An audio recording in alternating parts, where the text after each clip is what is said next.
மோந்தா வடக்கு வடமேற்கு திசையில் நகர்ந்து நாளை 28ஆம் தேதி காலை காற்றின் வேகம் மணிக்கு 90 முதல் 100 கிலோமீட்டர் வேகத்திலும் இடையிடையே மத்திய கிழக்கு அரபிக்கடல் பகுதிகளில் நிலவிய காற்றழுத்த தாழ்வு மண்டலம் டிப்ரெஷன்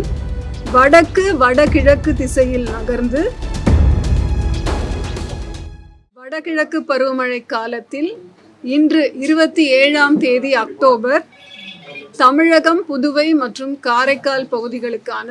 வானிலை மற்றும் அடுத்து வரும் 7 நாட்களுக்கான வானிலை குறித்த முன்னறிவிப்புகள். நேற்று 26ஆம் தேதி அக்டோபர் இரவு 11:30 மணி அளவில் மோந்தா புயல் தென்மேற்கு மற்றும் அதனை ஒட்டிய தென்கிழக்கு வங்கக்கடல் பகுதிகளில் நிலவியது. இன்று 27ஆம் தேதி காலை 11:30 மணி அளவில் கடந்த 6 மணி நேரத்தில் மணிக்கு 17 km/h வேகத்தில் மேற்கு வடமேற்கு திசை நோக்கி நகர்ந்து தென்மேற்கு மற்றும் அதனையொட்டிய மத்திய மேற்கு வங்கக்கடல் பகுதிகளில் சென்னைக்கு கிழக்கே சுமார் 480 கிலோமீட்டர் தொலைவிலும், ஆந்திராவின் காக்கிநாடாவிலிருந்து தெற்கு தென்கிழக்கே 530 கிலோமீட்டர் தொலைவிலும், விசாகப்பட்டினத்திலிருந்து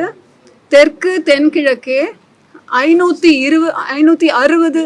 கிலோமீட்டர் தொலைவிலும், போர்ட் பிளேர் அந்தமான் தீவுகளில்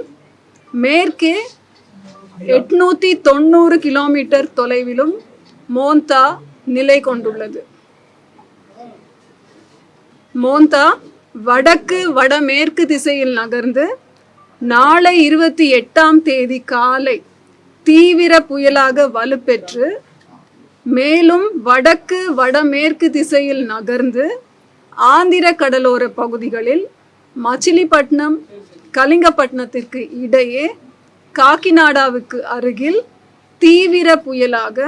28ஆம் தேதி மாலை அல்லது இரவு நேரத்தில் கரையை கடக்க கூடும்.